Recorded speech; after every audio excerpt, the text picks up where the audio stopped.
Pushkin. Over the next stretch of revisionist history, we have a special treat for you. 6 episodes, all devoted to one theme, an examination of the many weird and strange corners of the American obsession with guns. It's about what we don't know, what we get wrong, how we screwed up, and how utterly bizarre things get in a country where guns stand at the center of our culture.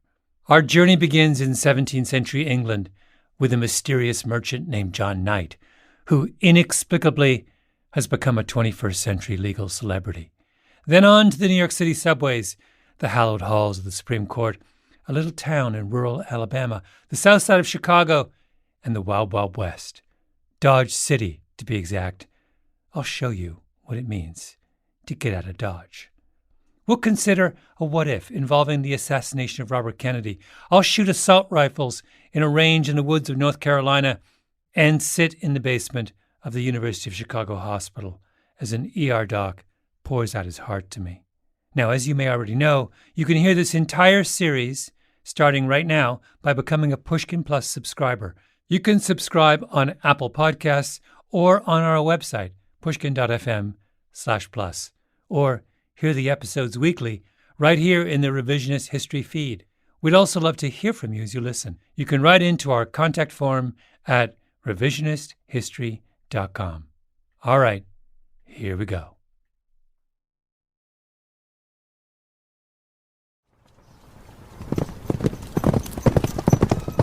It's 1686 in Bristol, a major port and manufacturing centre on the southwest coast of England.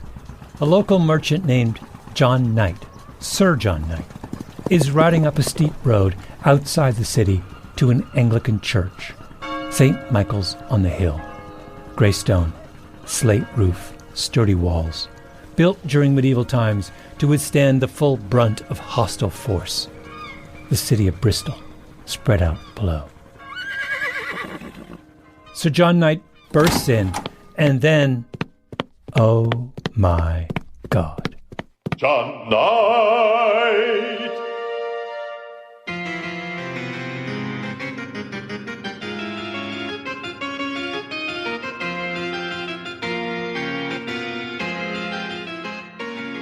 My name is Malcolm Gladwell. You're listening to Revisionist History, my podcast about things overlooked and misunderstood. In this episode, I invite you to descend with me into the deep and bottomless historical pit that is Sir John Knight. The irrepressible Englishman who has achieved, more than 3 centuries after his death, a sudden and extraordinary celebrity.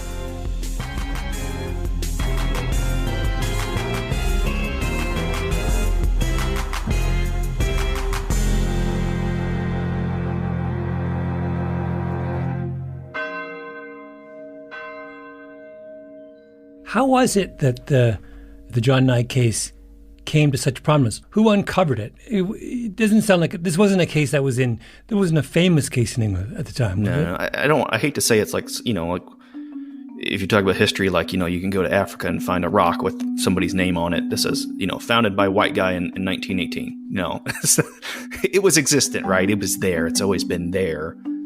So I wanted to explain how that happened and why he matters. And I know that this is something you've thought about, so I naturally wanted to call you. First question, settle for me, who is the first modern legal scholar to reference Sir John Knight? Depends on what you mean by modern. William Hawkins in his 1716 treatise. I mean last 50 years.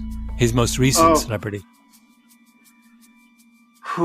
Well, I mean, he was around in case law, not as common as he's been in the 21st century, but he was always around in case law to some degree. Shows up in a major 1843 case in North Carolina, and then another 1968 North Carolina case, among others. So yeah, I got really interested in the way the Second Amendment debate has been transformed, and in its sort of focus on history and The reason I got into it is I got really fascinated by the Sir John Knight case and how. Oh yes, right. And everyone says, "Oh, the person you have to talk to is Joyce Malcolm." So here I am, and here you are. Here I am. Yeah. Right. When you were doing your book, your original work on this, how did you come across the Sir John Knight case? Well, it was a long time ago now. John Knight's name is spoken first only in the smallest of historical circles. Then it gets repeated again and again with increasing frequency in bigger and bigger rooms. I was at a conference in DC where they were discussing Second Amendment issues, and they had people giving papers from all perspectives. And I was just there to offer some, historical input. And I found myself having to clarify some of the basic details. And misassertions had been made about what had actually happened. So I said I happen to know about this because I read a lot of the sources. Do we know what Sir John looked like? His family life? His personal circumstances? Not really. But we do know something of his character. Principled to a fault, contentious, possessed of a steadfastness of mind and deed. So he was a Bristol merchant. He was from quite an important Bristol mercantile family, and perhaps because his father had been a sugar maker, Sir John Knight appears to have gone out to the West Indies and spent a period of time there, apparently rather controversially, because when he then applied a couple of years before the period we're dealing with to be the governor of the Leeward Islands, he appears to have been vetoed by the people there, saying that from their experience of him, he was the last person that they wanted to come out as the governor. And it may have been partly his resentment at that throwback, people have suggested, may have been one reason why he turned against the government of James II, which up until that point he had been very strongly supporting. So he appears to have been a man of a short temper, much disliked by many other people, and highly manipulative.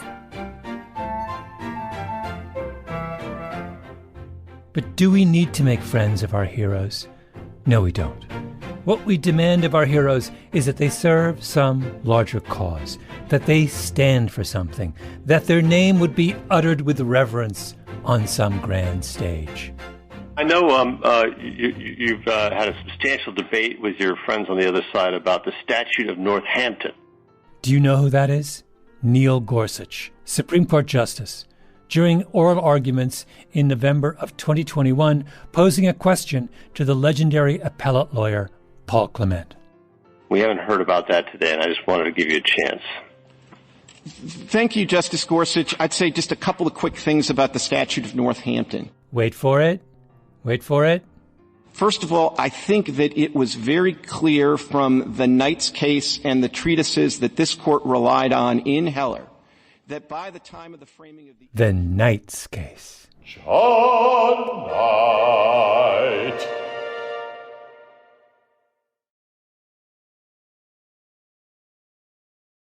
When the final accounting is done of the 21st century, a handful of Supreme Court cases will stand out as landmarks. The Citizens United case from 2010, for example, which freed corporations to spend enormous amounts of money on political candidates. The decision to overturn abortion rights. And, very high on that list, a pivotal gun rights case that came before the court in late 2021.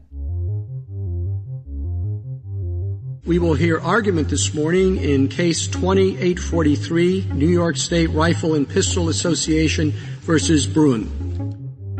New York Rifle and Pistol, otherwise known as the Bruin case. Bruin was about the Second Amendment to the Constitution, a well-regulated militia, being necessary to the security of a free state, the right of the people to keep and bear arms, shall not be infringed. What does that sentence mean? For years and years, scholars have argued about that. We even weighed in on it here at Revisionist History, if you remember, in Season 3's Divide and Conquer episode, with an investigation of the significance of the commas that surround the phrase, being necessary to the security of a free state. But then along comes the Bruin case. For 100 years, a law has been on the books in New York State that says you can only get a handgun if you prove you need one for some specific purpose.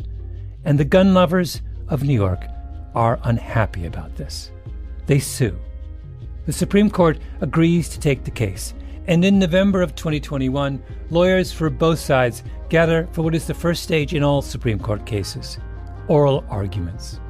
They're in the court's central chamber on First Street, across from the Capitol. An imposing room in the grand neoclassical revival style. 44-foot ceilings, 24 Ionic columns in marble shipped from Liguria, Italy. The justices are sitting all in a row behind a long, curved mahogany table, there to hear the lawyers on both sides of the Bruen case present their oral arguments. The room is packed. A sense of anticipation is in the air. Mr. Chief Justice, and may it please the Court, the text of the Second Amendment enshrines a right not just to keep arms, but to bear them. And the relevant history and tradition, exhaustively surveyed by this Court in the Heller decision, confirm that the text protects an individual right to carry firearms outside the home for purposes of self-defense. Paul Clement, lawyer for the gun rights group. I'm happy to continue by point. Mr. Clement, sorry to interrupt you. That's Supreme Court Justice Clarence Thomas. Thomas would go on to write the court's majority opinion in the case. This is the moment where he tips his hand, shows us where he's leaning. If we analyze this and use history, tradition, text of the Second Amendment, we're going to have to do it by analogy. So can you give me a regulation in history that is a basis, that would form a basis for legitimate regulation today? If we're going to do it by analogy, what would we analogize it to? What would that look like? If you were a law student armed with a yellow highlighter, you would underline the words history and tradition. Why? Because Thomas is telling us something crucial here. He doesn't care about the commas in the Second Amendment. He doesn't care about the arcane theories of the legal scholars. He doesn't even care about what the citizens of New York State may or may not think about restricting handguns. He cares about what the founders thought when they wrote the Second Amendment. And when he says you're going to have to do it by analogy, what he means is the only way to decide whether a restriction on guns is valid, is consistent with the Second Amendment, is did the founders way back when ever consider a restriction that looks like this New York law? Would they have been okay with it? And Clement agrees. So can you give me a regulation in history that is a basis, that would form a basis for legitimate regulation today? Yes. That's what this case is about. We're arguing history here. Mr. Chief Justice, and may it please the Court. Then the attorney for the other side stands up, Barbara Underwood, Solicitor General of the state of New York. For centuries, English and American law have imposed limits on carrying firearms in public in the interest of public safety. The history runs from the 14th century Statute of Northampton, which prohibited carrying arms in fairs and markets and other public gathering places, to similar laws adopted by half of the American colonies and states in the founding period. The Statute of Northampton. That's the third time we've heard it mentioned. In a case heard in the 21st century about a law passed in the 20th century, the court has asked for insight into how the founders felt in the 18th century, and the lawyers said, well then, we need to look to the 14th century. 1328, to be precise. Your Honor, during the reign of Edward II, the English Parliament passed the Statute of Northampton, which says that no man shall disturb the peace by riding armed night or day without, quote, forfeiting their bodies to prison at the king's pleasure. The Statute of Northampton is part of English common law. English common law is what the first English settlers brought with them on the Mayflower. English common law is what the founding fathers learned in school. You want an analogy from history? You want to play early history? I give you a crucial law from 1328, which absolutely the founders knew about, that restricts guns way more than anything we're talking about in this court, Your Honor. If court cases are chess this is check. The only way the gun rights crowd can win is if they can find their own bit of ancient history that trumps the Statute of Northampton. And, incredibly, they do. John Knight! Yeah. Going back to when you were doing your book, your original work on this, how did you come across the Sir John Knight case? Well, it was a long time ago now, but I looked through all of the cases, and there are these little handbooks on what the law was at different times that were published to help justices of the peace and judges. I looked through the laws. I did a lot of manuscript reading and really investigating what Parliament was doing, what was happening at that time. Joyce Malcolm, the Patrick Henry Professor of Constitutional Law and the Second Amendment at the Antonin Scalia Law School at George Mason University in Virginia. In a world where history matters more than law or public sentiment, historians become heroes. The magazine National Review once described Joyce Malcolm as the nice girl who saved the Second Amendment. She, quote, looks nothing like a hardened veteran of the gun control wars. Small, slender, and bookish, she's a wisp of a woman who enjoys plunging into the archives and sitting through panel discussions at academic conferences. Malcolm felt the argument over gun rights had been set adrift from history. If we didn't know what the founders thought, how would we know what we should think? In her most famous book, To Keep and Bear Arms, The Origin of an American Right, she set out to answer that question. And while poring through casebooks from the 18th and 19th century, she found it, the key that unlocked the whole mystery. No more than a handful of paragraphs and a short summary, but the story it told was riveting.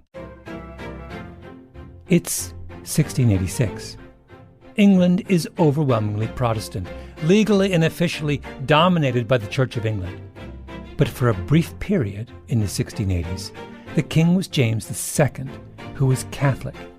And Church of England loyalists were outraged by the possibility that the king might try and empower his fellow Catholics. And one of those outraged Church of England loyalists was a merchant from the coastal town of Bristol, a man named Sir John Knight.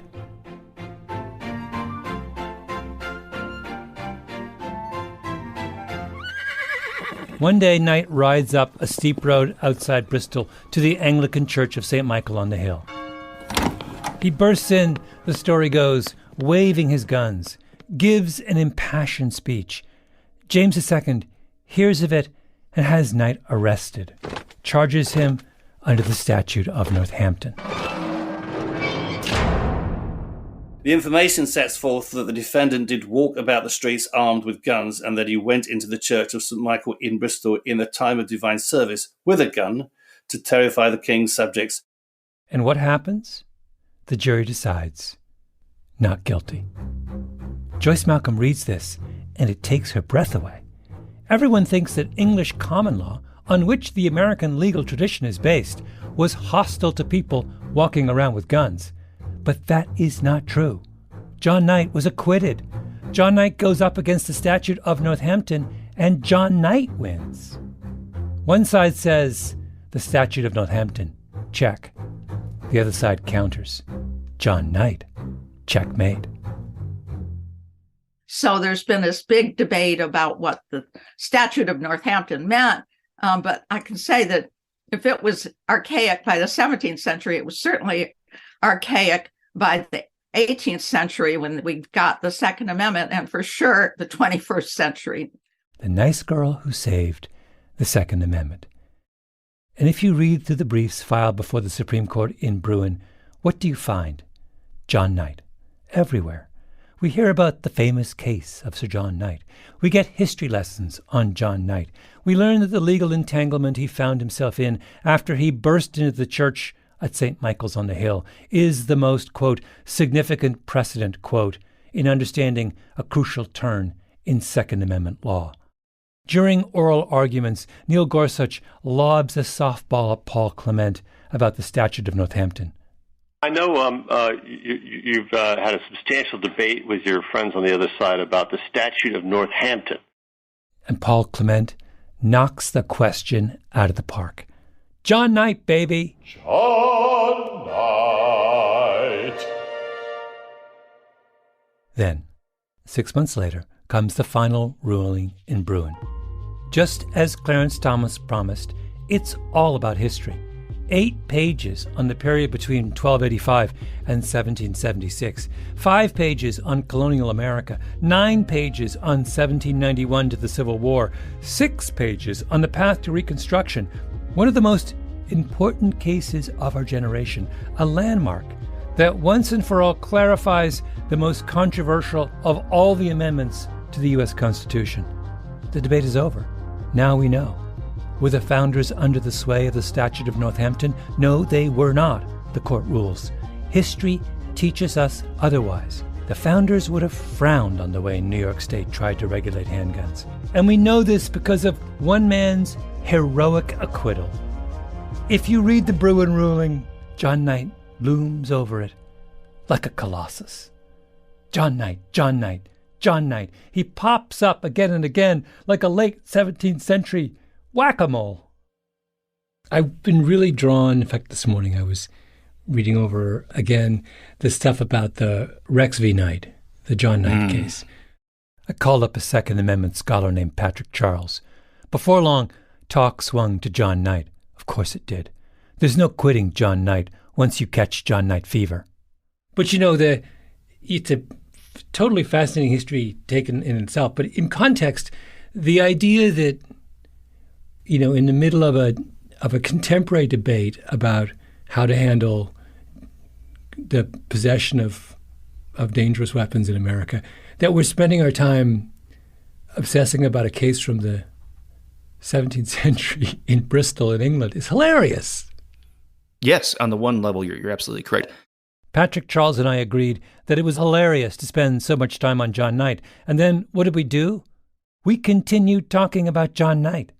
John Knight is the groundhog who emerges from his musty English lair every spring to cast a shadow across 21st century jurisprudence. The beaver who stealthily builds a legal edifice out of mud and sticks.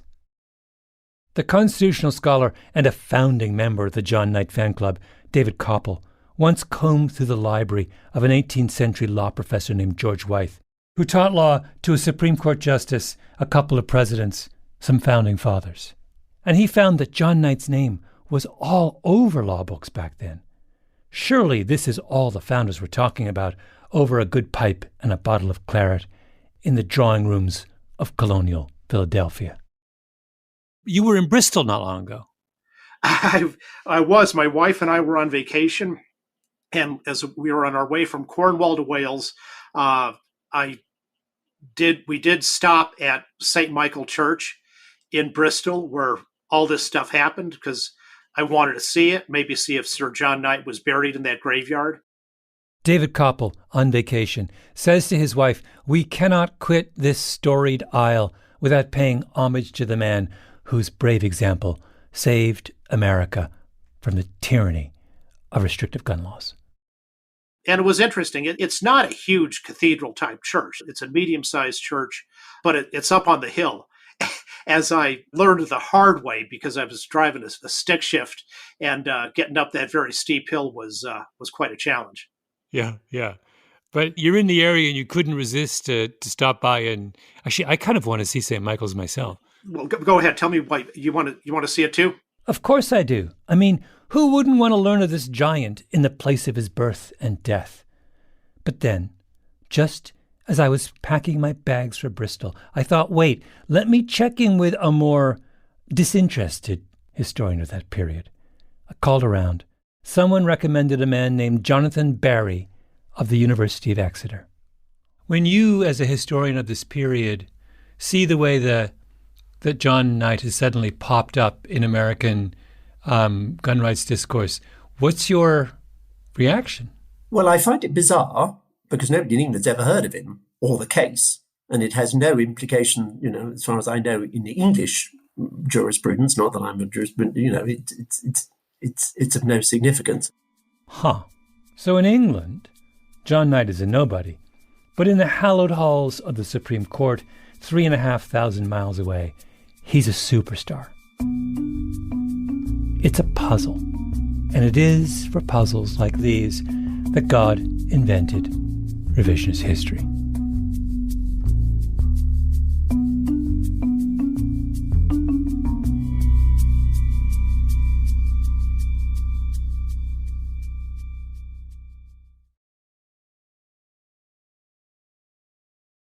One of the problems associated with the coronation of John Knight as the savior of the gun rights movement is that our understanding of the details of his arrest and acquittal was limited. We had the verdict, but not much else. After all, it happened in 1686. It's not like there are digital records somewhere in the Bristol courthouse.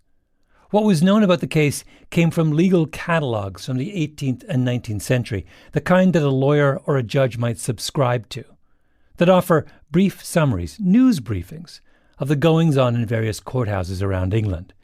That's what Joyce Malcolm found in her Eureka moment. A brief write-up from a long-ago legal newsletter on the matter of Rex v. Knight. It was about a paragraph long. But let's be honest. One paragraph in a legal digest is not exactly the strongest of foundations for completely overturning our understanding of the Second Amendment. And, perhaps more ominously, the newly inaugurated members of the Sir John Knight fan club tended to be lawyers. And lawyers deal in black and white, hard facts, the letter of the law, tangible evidence. But now they had crossed over into the land of history. And history is not like the law at all. History is a living, organic thing that gets rewritten all the time. I mean, why do you think we call this podcast Revisionist History? Because historians love to say, wait a minute, I found something new that makes me think we didn't quite realize what we were talking about before. And in the case of Sir John Knight, that something new was the newsletter of the intrepid Roger Morris. Roger Morris. Roger Morris was a journalist who wrote a private newsletter in the 1680s for a variety of well-connected clients. Roger Morris knew everyone and everything in late 17th century England. He passed on high-end gossip. He told stories no one had ever heard before about brothels and prostitutes and somebody baring their breasts to the Moroccan ambassador. He wrote about how the ice was so thick in the long, cold winter of 1684 that people roasted an ox on the River Thames. He saw the king's baby and heir up close and reported, and you have to love this little bit of late medieval trolling, the child was a large, full child in the head and the upper parts, but not suitably proportioned in the lower parts. Roger Morris was a goldmine. But there were a few problems. The first was that Roger Morris's reputation did not extend beyond the late 17th century. His newsletters ended up in an obscure library in central London, where no one paid attention to them for several hundred years. Second problem. Roger Morris was incredibly prolific. The Roger Morris archives extend into the millions of words. So if you wanted to find out what Roger Morris had to say about this or that, you had to make a commitment. Third, and maybe the biggest problem of all, Roger Morris's entire life work was written in code. I mean, if you're going to diss the private parts of the heir to the throne, you have to take some precautions. There was an attempt by a historian called Douglas Lacey to try and do a started work on a volume. That's the historian Tim Harris. He did a book in the 1950s. He couldn't break the shorthand, couldn't break the code, and it's too much for one person to take on. A cryptographer from Oxford had to get involved. Teams of historians volunteered, passing the job down from one generation to the next, until, finally, there it was, a full shelf of encyclopedia-sized volumes offering hitherto unknown insights into one of the most complex eras in British history. And Roger Morris, it turns out, had a lot to say about Sir John Knight. It's a 7-volume edition. And there was a team of us who did it. And now it's widely available. And because it's widely available, people are looking at it more and say, oh, there's not more we can find out about the Sir John Knight case. Yeah. It's an incredible source. It has lots of very valuable information and is clearly well informed. And if you can check his information against other sources, it's clearly accurate. But he also gives you additional information which you won't get elsewhere. So much additional information. Oh, my God. So he was a Bristol merchant. He was from quite an important Bristol mercantile family. Jonathan Barry, historian at the University of Exeter. The Knights ran sugar refineries. They had plantations in the Caribbean. They were politically well connected, and their sympathies did not lie with the Catholic King of England, James II. John Knight hated Catholics. One day, he learns that a group of Irish Catholics are holding a secret mass in a house in Bristol. He arranges to have the priest arrested.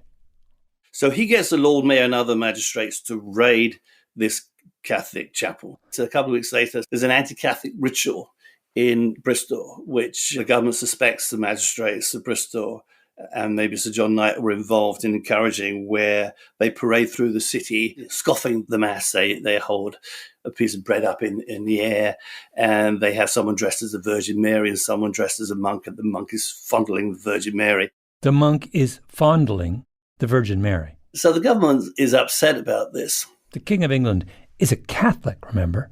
And after that, Sir John Knight claims that he's threatened and is beaten up by a couple of Irishmen. So Sir John Knight was advised to retire to a house in the country. But because he was in fear of beaten up, he was quite, they beat him and kicked him when they attacked him.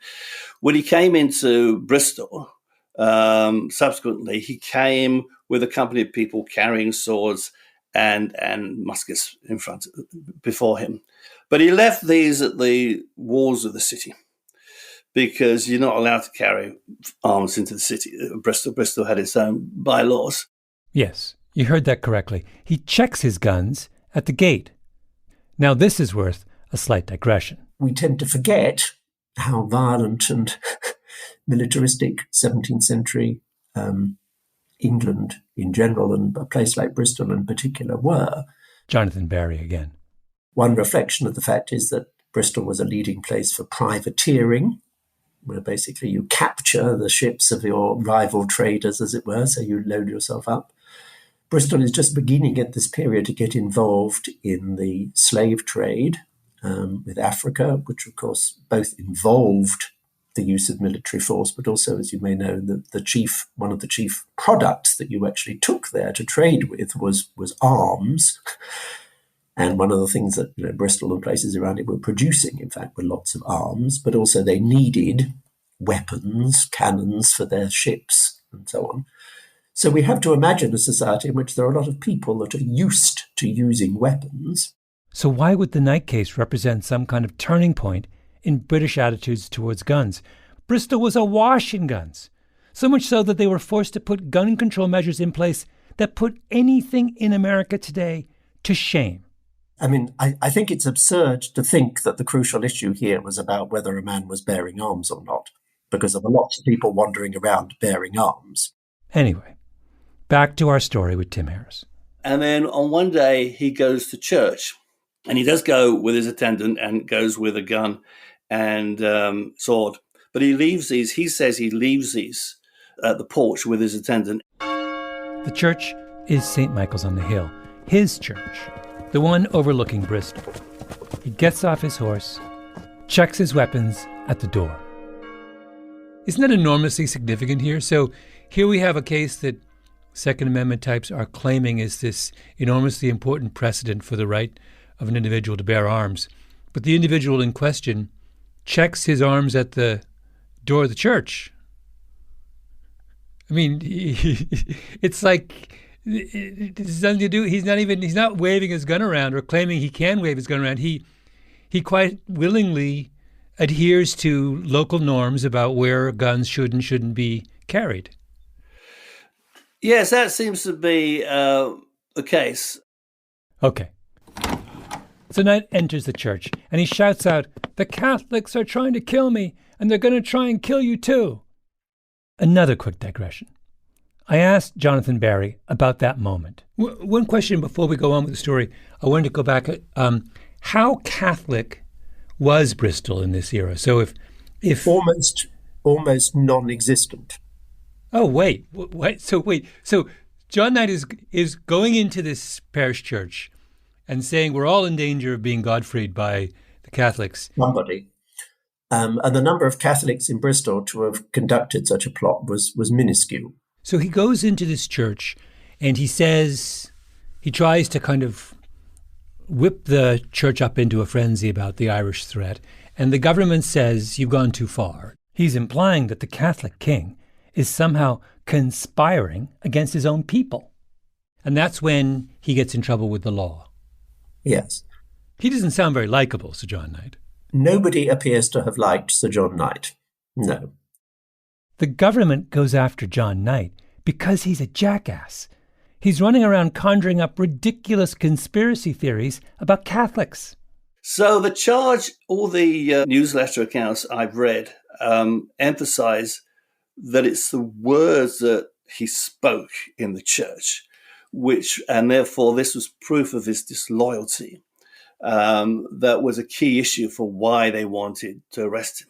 Now they decide to get him on the Statute of Northampton, which is a statute from 1328 saying it's a breach of the peace.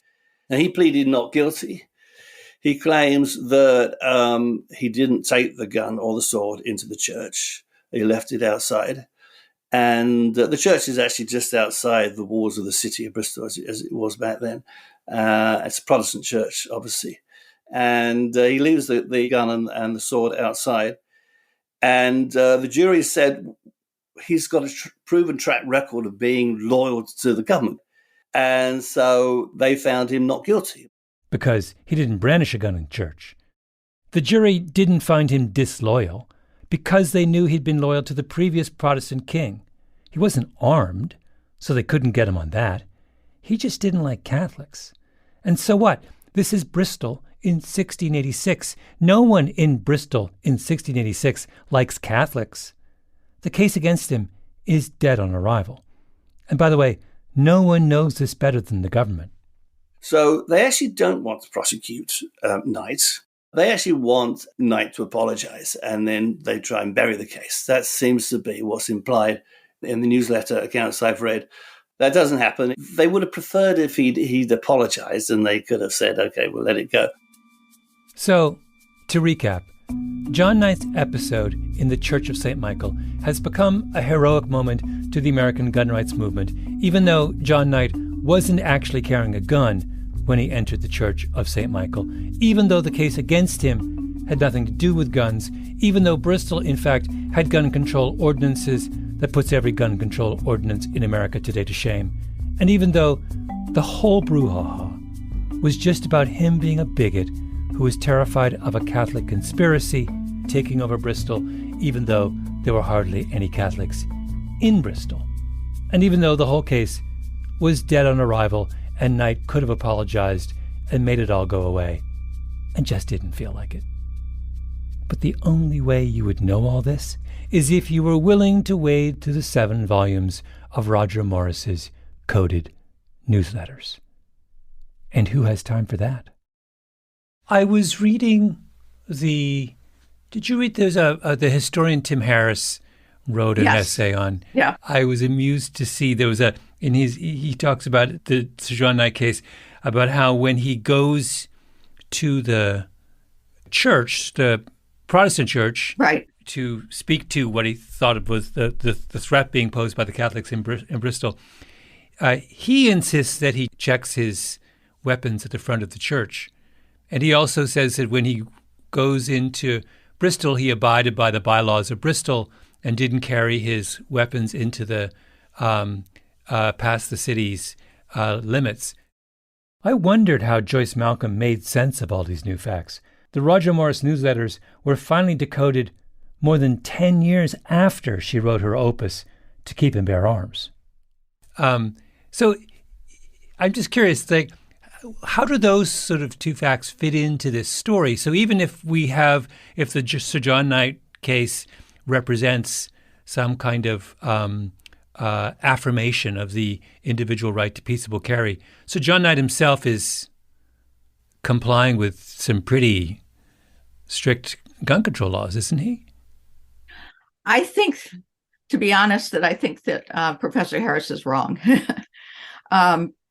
First of all, because there was all of these duties and requirements to protect yourself, and in the judge's opinion in their Sir John Knight case, he says that the law allows gentlemen to go about with arms as long as they're not, unusual and dangerous weapons. So the judge seems at odds with Professor Harris. Mm. But what do you make of Sir John Knight's claim that he checked his weapons at the front of the church and didn't carry his weapons into the city of Bristol? I find that very odd, because if that were the case, if there was a law that he couldn't carry his weapons into the city of Bristol at all, that the whole city was what we would now call a sensitive place, that no one could wear, it goes against your right to protect yourself. It goes against your right to protect yourself in your house. It goes against the judge's ruling. And to be honest, Professor Harris is British. They don't think much of the right to be armed. The homicide rate in the United States, if you're wondering, is 4.5 times higher than the United Kingdom. When I explored that right and told my British friends about it, most of them didn't even realize they ever had a right to be armed. There's this whole history that they haven't looked at. And I think it was because, as I said earlier, I asked an American question. We were interested in that. They weren't particularly interested in a right to be armed. And so it wasn't something that they had studied or been even very curious about until I started to write about it. Yeah. But if the British aren't interested in a right to bear arms, then why are we drawing on why is British tradition relevant to the discussion of American individual gun rights? I think this was a history that was lost to them. I think modern British people have a different view of it. They're much more dependent on the state taking care of them, particularly since World War II. This is earlier British history. It's a history that they really were not that familiar with. They were looking at other things. And I think that one of the contribution I made was that I was an American that looked at British history and English history with American questions, with the things we were interested in. Yeah. And what of the Supreme Court? How did the highest legal body in the land, in the landmark ruling of New York State Pistol and Rifle Association v. Bruin, handle the fact that their hero has feet of clay? I know I have it summarized somewhere, but let me see. I think this is it. Yes. I asked Patrick Charles to read me the relevant section. To the extent that there are multiple plausible interpretations of Sir John Knight's case, we will favor the one that is more consistent with the Second Amendment's command. Which, in other words, there's a whole long list of ways we can make sense of this. We're going to pick the one we like the most. Okay, which one's exactly. That's the one that makes our life easiest in arguing the case we've already decided we want to argue. It's like history is cherry picking. Oh, it's so cherry picked. The Supreme Court decides to clear up the ambiguity over the Second Amendment. Let us leave the verdict to history, they declare. But then their hero turns out to have feet of clay, so they shrug and go on with the things that they had already made up their mind to do before they tried to convince us that they wanted to play historian, and go to England and make their pilgrimage to St. Michael on the Hill and pretend that the man who they have chosen to symbolize the grand tradition of American gun rights is something other than a jackass. And after far too many hours reconstructing the history of this jackass, I realized that I had fallen into the same trap that we've all fallen into in this country when it comes to gun violence. We're talking about the wrong things, telling irrelevant stories. And over the course of the next 5 episodes of Revisionist History, I want to try and change that conversation. I'm going to take you to North Carolina to shoot guns, visit an old man in Alabama with a crazy story to tell, revisit the assassination of Robert Kennedy, on and on. But no more John Knight, I promise. We've all had it with John Knight.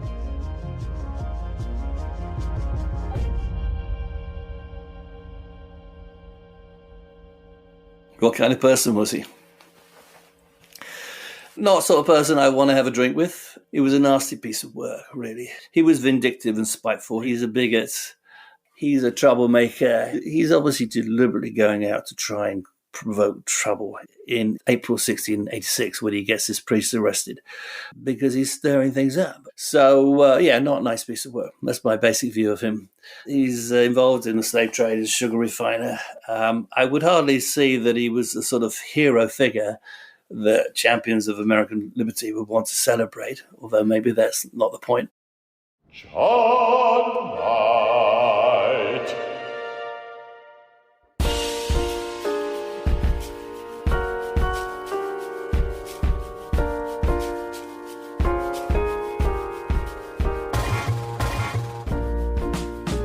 Our Revisionist History Gun series was produced by Jacob Smith, Ben Nadaf Haffrey, Kiara Powell, Tali Emlin, and Lee Mengistu. We were edited by Peter Clowney and Julia Barton, fact-checking by Arthur Gompertz and Cashel Williams. Original scoring by Luis Guerra, with vocals in this episode by the magnificent Ethan Hirschenfeld. Mastering by Flawn Williams. Engineering by Nina Lawrence. I'm Malcolm Gladwell.